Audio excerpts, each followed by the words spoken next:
nosotros en Hoy por Hoy, te reiteramos, estamos en Facebook como Hoy por Hoy, en Twitter como numeral Hoy por Hoy 3 y el 3764295317. Y toda la información de lo que estás viendo el día de hoy también la vas a encontrar volcada a través de nuestro espacio en YouTube, Agencia Hoy en YouTube, y también www.agenciahoy.com. Este viernes y este sábado se da algo aquí en la provincia de Misiones. Se viene dando hace varias ediciones, es un módulo más, prácticamente ya pisando el fin de año. Estamos hablando del Foro de Políticas contra la Violencia de Género, puntualmente. Y una de las personas que impulsa este debate, la investigación, la articulación, porque termina siendo extremadamente amplia la manera en la cual se tiene que abarcar esta problemática en la provincia de Misiones, extenderla a Argentina y ojalá erradicarla del mundo, sería lo ideal, es Miriam Duarte, diputada provincial. Le agradecemos muchísimo la visita. ¿Qué tal? Muchas gracias a ustedes por la invitación. No, por favor. Viernes y sábado. Así es, estamos concretando 25 de noviembre, que es el día emblemático de la eliminación de todas las formas de violencia hacia la mujer a nivel internacional, justamente a raíz de un asesinato muy feroz ocurrido en Honduras, de dos mujeres hermanas militantes políticas que fueron asesinadas de manera muy terrible, y se instituye a partir de ahí el 25 de noviembre como la conmemoración o recordación a nivel internacional de las luchas contra la violencia hacia la mujer. Y nosotros este fin de semana, así viernes y sábado, estamos concluyendo el tercer módulo, realizando el tercer módulo del Foro de Políticas Públicas en materia de violencia de género, que tuvo inicio en el mes de junio, y bueno, que la verdad es que una experiencia que cuando la planteamos simplemente como una posibilidad de generar espacios de encuentro entre distintos organismos del Estado y organizaciones sociales, y la verdad que los resultados van siendo excelentes, pero además de mucha demanda de trabajo hacia adelante. Sí, ¿cuál es el papel de las organizaciones sociales? Fundamental a esta altura, me imagino. Sí, fundamentalmente porque en los distintos niveles del Estado, si bien hay organismos y espacios generados como herramientas institucionales a fin de afrontar estas problemáticas, las personas que están en contacto cotidiano con la problemática en el territorio, en toda la provincia, son por lo general integrantes de organizaciones sociales a las que las víctimas o familiares de las víctimas, muchas veces los niños, son las que recurren para pedir auxilio. Así que bueno, como había como una decisión entre estos dos núcleos, ¿no? Los representantes o los integrantes de los distintos organismos del Estado y las organizaciones sociales. Muchas veces esta falta de comunicación o de mecanismos de trabajo conjunto han complicado, digamos, la posibilidad de resolver algunas situaciones de emergencia, y un poco ese era el objetivo de la creación de este foro, que afortunadamente ha permitido justamente establecer esos lazos, esos vínculos, que desde el propio Estado se reconozca cada uno de los espacios que trabajan la temática, y que desde las organizaciones sociales haya una relación y una comunicación directa con esos responsables para resolver todo tipo de situaciones. Algunas son de emergencia y otras no. Otras son aquellas que después de un tiempo de proceso personal, interior de la mujer o de su familia o de sus hijos, la llevan a hacer la denuncia. Y en otros casos son situaciones de extrema violencia que determinan una emergencia, ¿no? Por las distintas razones que sea, el establecimiento de estas relaciones entre Estado y organizaciones es fundamental. Es fundamental. Porque comúnmente lo que tienen las organizaciones es la información primero de primera mano, el contacto directo, y muchas veces también generan herramientas ellos desde la organización. El tema está después en concretarla con la herramienta del Estado, que es la pata fundamental. Justamente, por eso la idea del foro consistía en no solamente una mesa de trabajo entre organismos del Estado, Poder Judicial, para analizar cuáles son las problemáticas o por ahí la falta de articulación que hay, sino fundamentalmente porque son las personas de las organizaciones las que, viviendo la problemática cotidianamente, ya tienen por lo general una idea en la cabeza de cómo debería funcionar tal cuestión para simplificar, y son las que por supuesto nos han hecho llegar las descripciones de situaciones concretas en las cuales podemos analizar cuáles son los puntos de inflexión, digamos, que hay en la aplicación de estas políticas, bueno, y donde pudimos entender claramente que el meollo de la cuestión del problema estaba no en la existencia o no de herramientas desde el Estado, sino de su articulación. La articulación. En el contexto de la provincia de Misiones, ¿cómo estamos? ¿Qué falta? ¿Qué nos falta? ¿Y podríamos decir que estamos en una situación de emergencia? La verdad es que en materia de violencia de género la situación es de emergencia en muchísimos lugares del país, en el país mismo, en la provincia probablemente también. Una de las cuestiones más importantes que sacamos del primer módulo de este foro de políticas públicas, en el que tuvo una participación muy importante la gente de la Casa del Encuentro, que es una ONG a nivel nacional, que es la única que viene llevando hasta ahora estadísticas de femicidios. Por lo que hemos trabajado con ellos, digamos, también hay una suerte de artificialidad en esta cuestión de declarar por ley emergencia, cuando en realidad no se desarrollan de manera paralela herramientas para hacer frente a esa emergencia.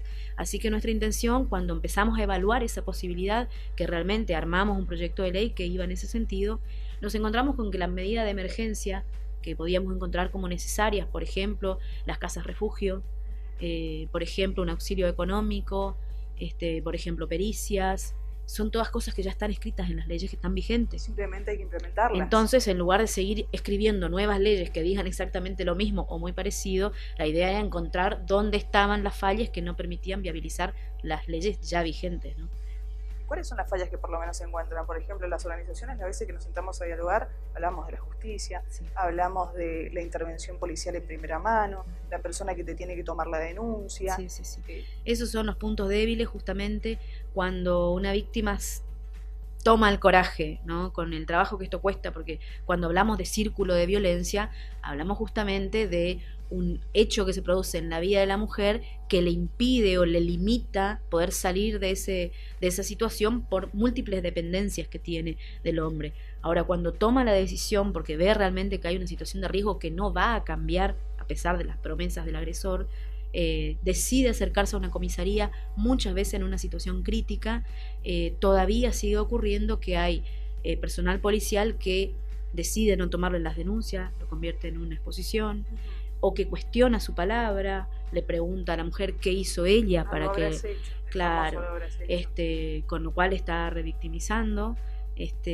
Y muchas veces, bueno, no se pone a disposición de esa víctima todos los mecanismos que sí tiene el Estado. Es decir, si una mujer llega a una comisaría en una situación en la que evidentemente acaba de ser víctima de una golpiza, de una agresión, no solamente importa que se le tome la denuncia, sino que se le faciliten los medios para que llegue a un centro de salud, y por supuesto eliminar esta referencia que se hace muchas veces en las comisarías de que la mujer tiene que ir a una comisaría de la mujer para hacer la denuncia. Si tiene en sus inmediaciones una comisaría de la mujer, mucho mejor, pero si no la tuviera, cualquier comisaría debe tomar la denuncia, de la misma manera que estamos tratando de difundir fuertemente, y esto es una tarea que ha tomado muy seriamente el Poder Judicial, el Centro de Capacitación Judicial, que es que también los juzgados de paz pueden recibir esas denuncias y tienen toda la habilitación, digamos, y todas las condiciones para determinar las medidas de protección. Hablábamos, por ejemplo, teníamos la posibilidad de dialogar con Miriam, porque es una de las voces de referencia que siempre tomamos al momento de plantear este mismo debate, también en radio y en todas las estructuras del medio. Y nos hacíamos esta pregunta: ¿recrudecieron los casos? ¿Se conocen más?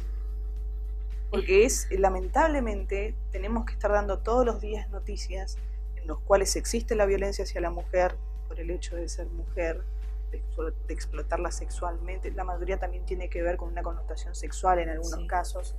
Y cada vez el nivel de violencia es extremo, es como redoblar. Yo hacía una referencia que decía: pareciera que ante el ni una menos el violento redobla la apuesta y se ve tentado a generar aún más violencia. Sí, creo que toda la movilización que hay en la sociedad con este tema genera una suerte de desafío y de resentimiento que es mayor, porque una de las cuestiones que tiene el hombre violento justamente es manipular a la mujer para hacerla sentir débil, incapaz de pedir ayuda, y que él es el que decide por ella, que no puede tomar decisiones sobre su propia vida porque él es el dueño de su vida. Entonces, cuando este tipo de temas se instalan, cuando las posibilidades de denunciar o las herramientas concretas o los contactos están para que puedan atreverse a salir del círculo de violencia, esto genera mucha más violencia en ese hombre manipulador que se ve desafiado, ¿no? en su poder sobre esa mujer. La verdad es que realmente nos hacemos cotidianamente la pregunta de si los casos son más o los conocemos ahora porque se animan a denunciar. Yo soy en realidad más, tiendo más a pensar lo segundo, que hay muchísimas mujeres que han naturalizado durante toda su vida, y esto te digo, no es siquiera en un ámbito por ahí de pobreza extrema o de vivir en una situación de hacinamiento. Hemos tenido conocimiento de casos que se dan incluso en familias de muy buena posición social, donde también los abusos sexuales han sido históricos a las hijas, a las nietas. Por lo tanto, creemos realmente que, por lo menos yo entiendo en este momento, no habría que hacer un trabajo quizá de sondeo más profundo para poder desentrañar esa cuestión, pero creo que sí, que hay un atrevimiento de las mujeres a desafiar el poder del hombre. Nos hemos encontrado incluso en los últimos meses con casos de chicas que agreden a sus padres. Hemos tenido incluso, bueno, asesinatos provocados por la reacción de las mujeres que han sido sometidas sexualmente desde muy niñas. Nos estamos encontrando con una realidad que no existía en la provincia, que no la veíamos, pero que creo que toda este trabajo de instalación en todos los órdenes de la vida, ¿no? Desde las escuelas, desde los medios, desde la gráfica que se pueda ver por ahí difundiendo la temática, ha permitido que muchas mujeres se atrevan, tomen la rienda de sus propias decisiones, de su propia vida, y esto es lo que muchas veces genera aún más violencia. Tomo lo de las escuelas. ¿Por qué lo tomo?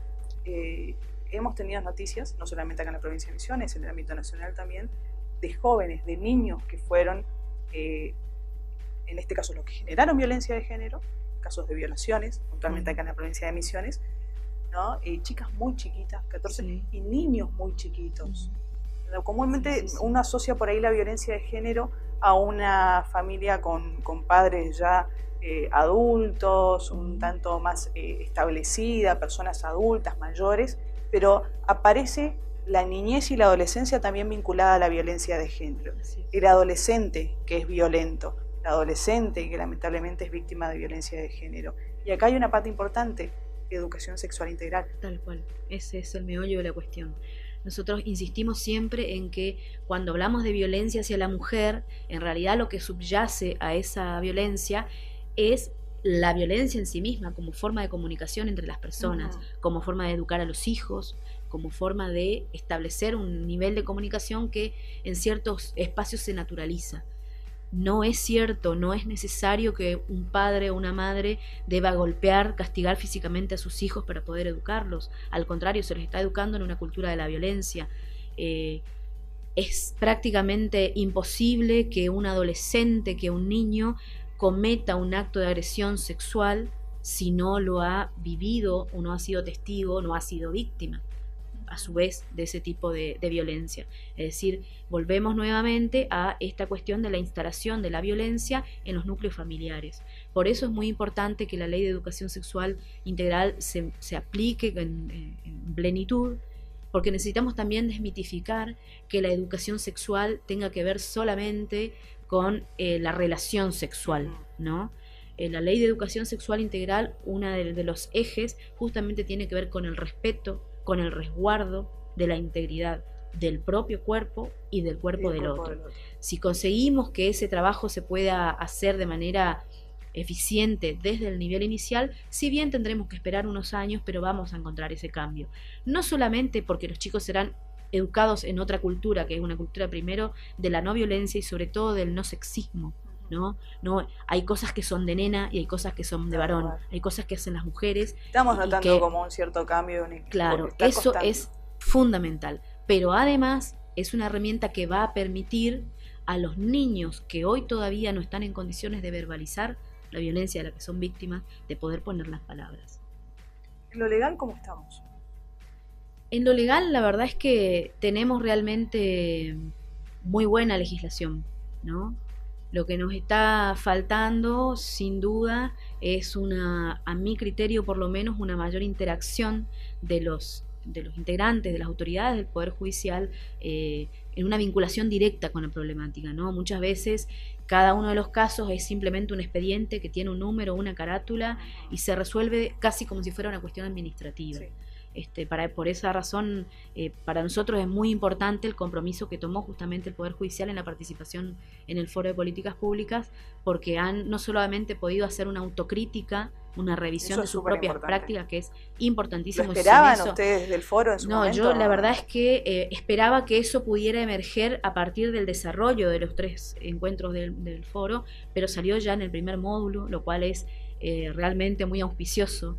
Y veo, bueno, que con gratificación que realmente se están tomando acciones en el Poder Judicial para capacitar también a toda la estructura del Poder Judicial, porque tengamos en cuenta que dentro de la formación en Derecho, prácticamente, no quiero pecar, digamos, de meter a todas en la misma bolsa y decir que ninguna, pero prácticamente en ninguna de las carreras de Derecho existe la formación con perspectiva de género, y esto es indispensable, es decir, no pasa porque el juez o la jueza, sea hombre, sea mujer, aplique solamente la letra fría de la ley, como se dice, sino también que la aplique con perspectiva de género, ¿no? Y esto es una deuda que tiene, a mi criterio, todo el sistema educativo, no tampoco solamente la formación en Derecho, los mismos médicos.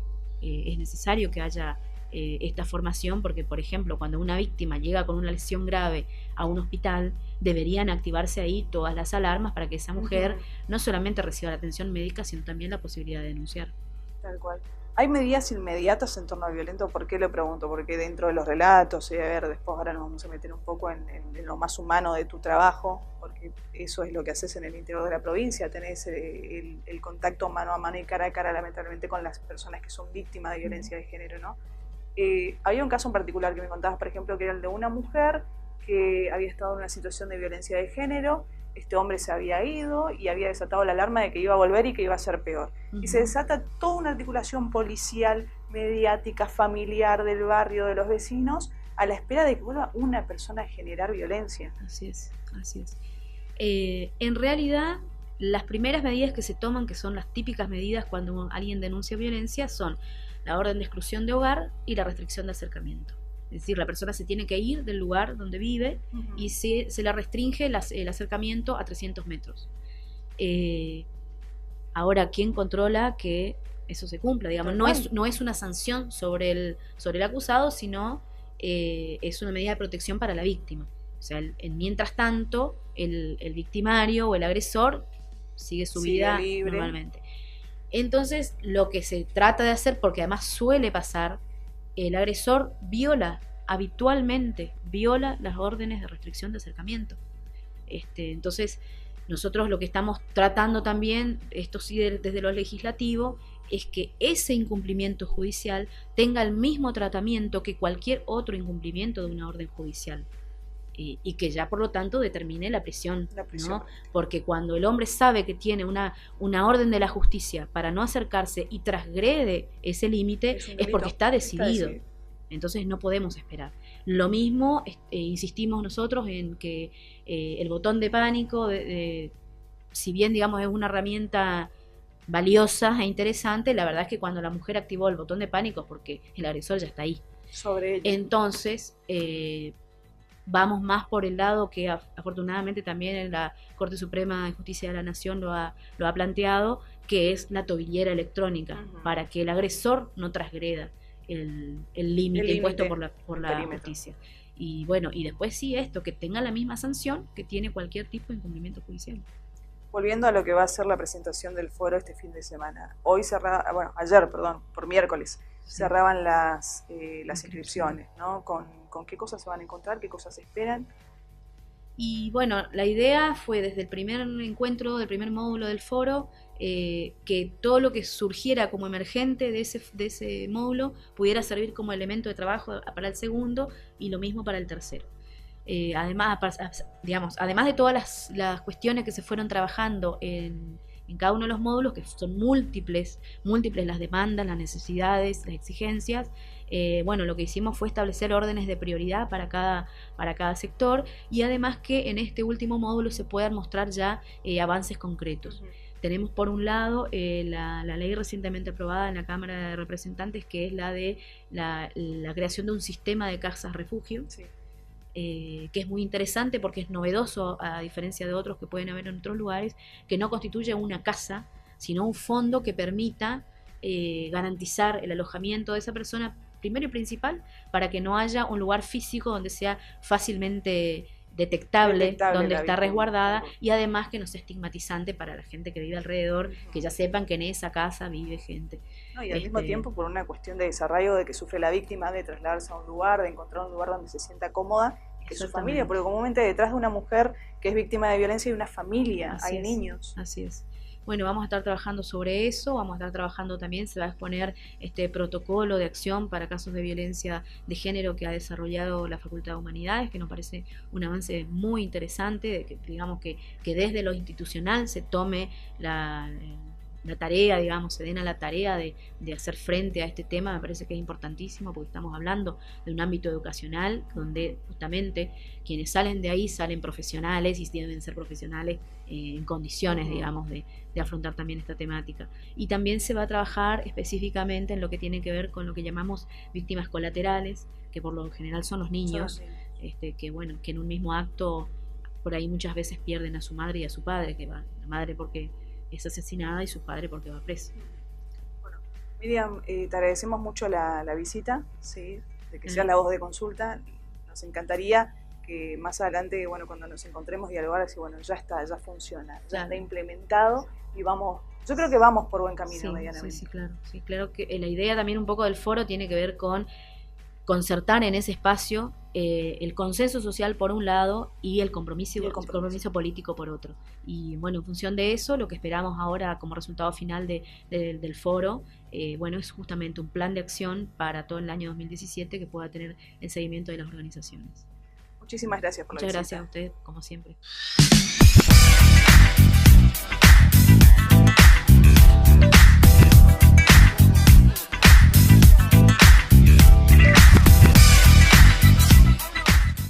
Bueno, llegamos al final del programa del día de hoy, de esta semana, ya prácticamente pisando los últimos días de noviembre, nos estamos metiendo en el último mes del año. La verdad que para nosotros, para mí personalmente ha sido un gustazo trabajar con este equipo de trabajo, tenemos un montón de... no es que me estoy despidiendo tampoco, no nos estamos despidiendo del año, nos queda diciembre y un montón de cosas para contarte. ¿Por qué? Porque en diciembre se cierra prácticamente todo, en el ámbito político, en el ámbito económico, en debates sociales, todo termina prácticamente en diciembre y ahí es cuando tenemos que hacer el balance del año y vamos a estar con vos haciéndolo a través de Hoy por Hoy. Espero que hayas disfrutado del programa del día de hoy, de las charlas, de los debates, de las voces que se han pronunciado y nos encontramos ya la semana que viene, el próximo jueves, obviamente con la presencia del señor Mario Samaniego. Y recomendado, seguirnos a través de LT4, la 104.5, AM670, la 90.3, la 91.9 y la información minuto a minuto a través de www.agenciahoy.com. Hasta el próximo jueves.